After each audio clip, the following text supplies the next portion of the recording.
This next one was sent to CornyDriveThru at gmail.com from Roberto Rivera. My question for you, Jim, is what is the single worst thing Vince McMahon has ever done to professional wrestling that has been a detriment to the business? Oh, come on. Just off the top of I'm going to do the Sports Illustrated guy. Just off the top of my head, I am going to quantify all the things that Vince has ever done and instantly come up with a number one. I think it's not as bad as you think in terms of what is the single worst thing that's been a detriment to the entire wrestling business. Humoring shit stain, going toward garbage wrestling in the 90s instead of focusing on the stars they had that was the real backbone of the Attitude Era. That wasn't just one stupid gimmick or one stupid finish, but stuff that had long-lasting effects. Allowing the proliferation of all the tables and ladders and chairs and thumbtacks and stupid furniture matches until that you used to have to sell him on breaking a table. And it was only to be done on a big angle or on a pay-per-view. And now they've got them stacked up under the ring like playing cards. So, I mean, I don't know how to answer something like that. I'm going to go with putting the different promotions around the country, the territories, out of business. Well, because that would be a good one. In terms of a long-term detriment, recently, and I was surprised to hear this on a 1990 episode of John Arezzi's show that we cover on Pro Wrestling Spotlight Then and Now, John was talking about some of the problems with WWE losing some talent and not having talent come in and the NWA's talent issues. And in 1990, this is just 5 years after the expansion, he's saying, well, Vince put all these companies out of business. There's nowhere to get top flight talent anymore. So I think that may be the single biggest detriment, was just making it so you need your NXT. You need everyone to be trained the same way by the same people to work in the same system, as opposed to guys developing their craft, working many different places before they get onto a national stage. Good thinning, Brian. And also, but here's another thing. The training doesn't have to be so cookie cutter. Because we didn't do that in OVW.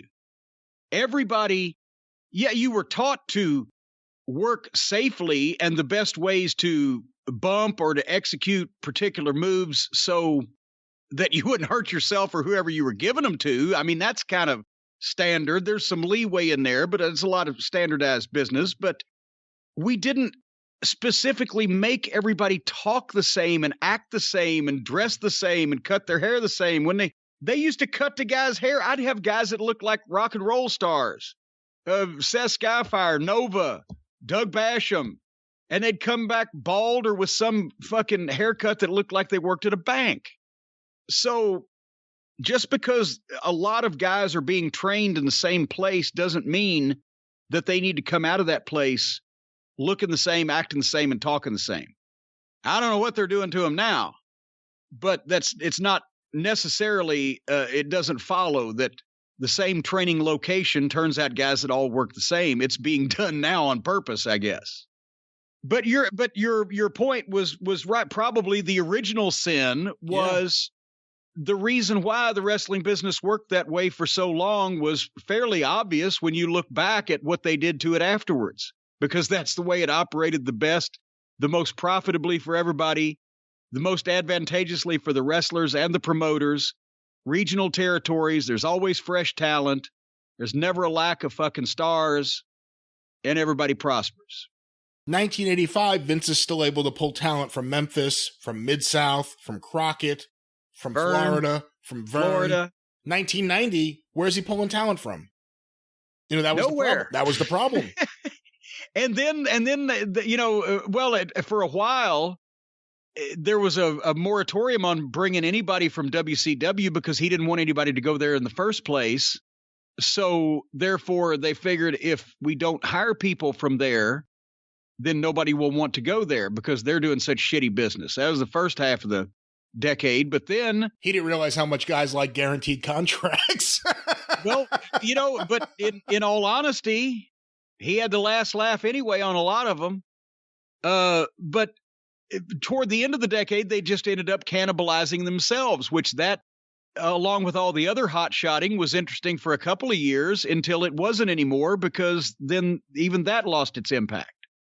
So, And then they had to open their own training facility.